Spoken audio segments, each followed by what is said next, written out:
Magandang gabi mga kababayan. Nandito po tayo ngayon sa aming bahay upang mag-comment tayo tungkol sa press conference ni PRRD sa Davao.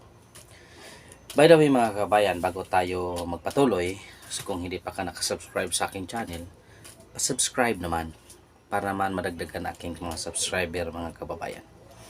So tayo ang mga kababayan ay mag-react at magbigay ng reaksyon tungkol sa press conference ni PRRD. So ito mga kabayan, sinagot ni PRRD ang comment ni Pangulong Bongbong Marcos. So ito mga kababayan ay nagpapatunay na patuloy hindi na kagandahan ang relasyon ni PRRD at ang Pangulong Bongbong Marcos.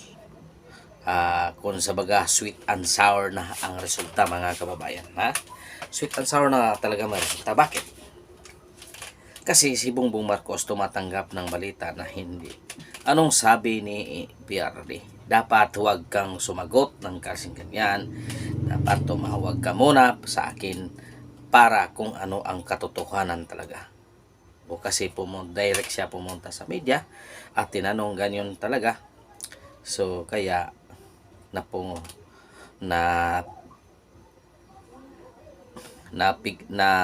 si PRD siguro nagalit, ganun ang kanyang reaction kasi yun, kaya nag-press conference at sinasabi niya ang katotohanan.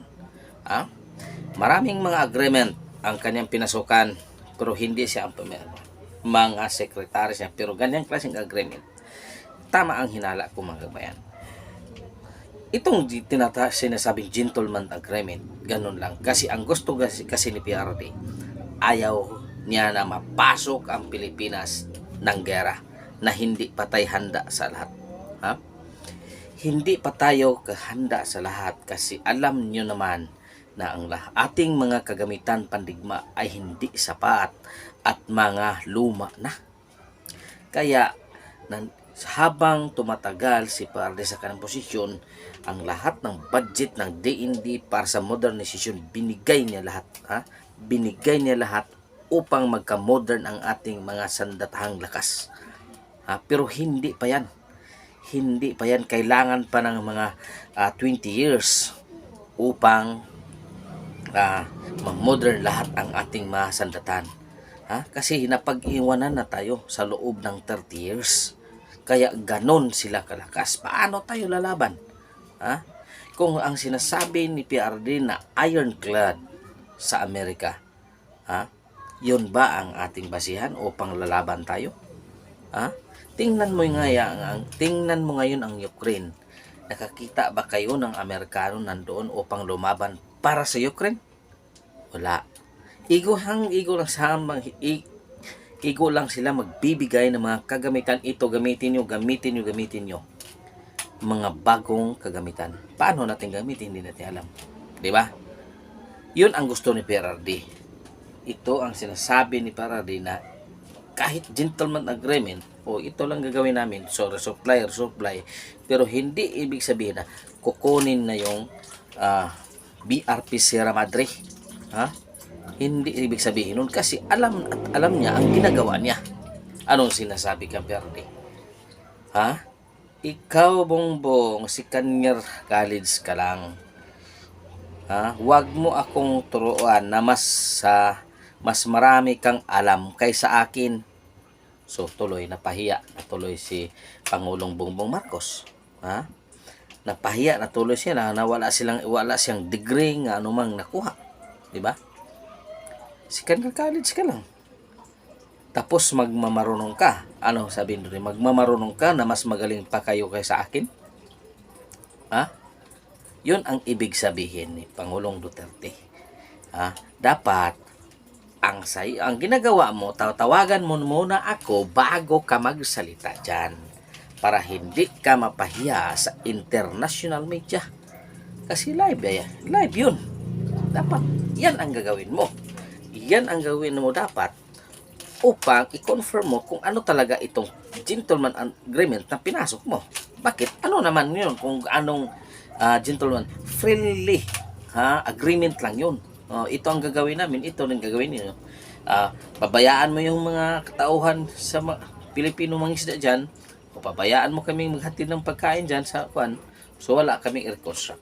Kasi alam niya ni PRRD na kapag kinalaw nyo ang Sierra Madre at na-repair nyo, talagang magkagulo tayo. Yun ang hindi dapat mangyari kay PRD sa kanyang term. Ngayon, ano sinabi ni PRD? I challenge you. Kung gusto mo talaga, gawin nyo na. I-refer nyo. BRP Sierra Madre. Puntahan nyo, i-refer nyo. I-refer nyo.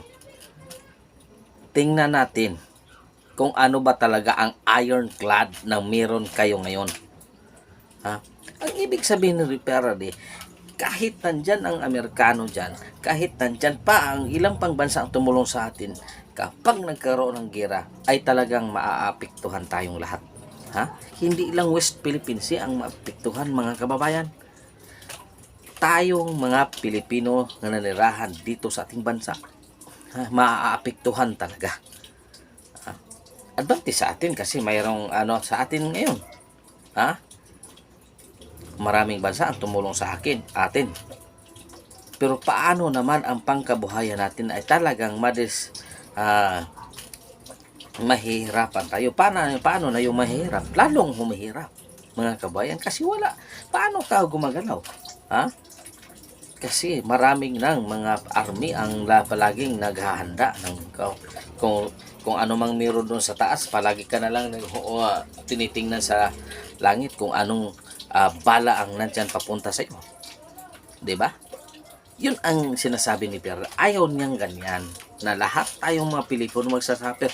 Hindi lang ang mga Philippine Air Force, Philippine Army, ang mga sandatahang lakas ng ating bansa ay magsasuffer. Tayo rin ang mga ordinaryong mga tao. Yun ang gusto ni Pierre. Ayaw niya ng gulo. Kapag nagkagulo, nagsimula ang gera, lahat tayo maapektuhan.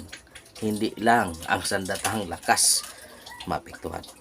So, nandito lang mga kaibayan. Maraming salamat sa inyong suporta. Huwag mong kalimutan, subscribe ang aking channel, mga kababayan. Okay? God is good all the time. God is good. Teaching your kaninyong tanan. Huwag mong kalimutan subscribe. Huwag mong kalimutan subscribe. Kung hindi pa ka nakasubscribe sa aking channel, isubscribe mo na. Okay? Maraming salamat mga